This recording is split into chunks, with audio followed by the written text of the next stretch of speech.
Hello guys, welcome back to this channel. In today's video, I'm going to show you how you can switch account on Roblox PC.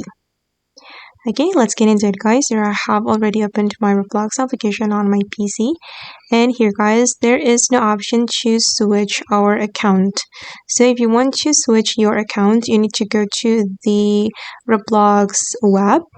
You can visit roblox.com/home, and then here you will see the gear icon, and you will find switch account menu, and make sure that you have already logged in to multiple accounts so you can easily switch the account.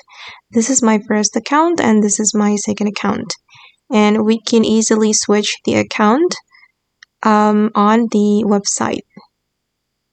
Okay, just go to the website and switch your account.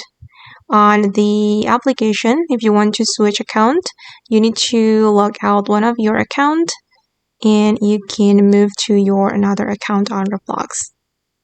Okay guys, and that's all the way to switch account on Roblox PC. I hope this video will be useful for you. Thank you so much for watching and bye!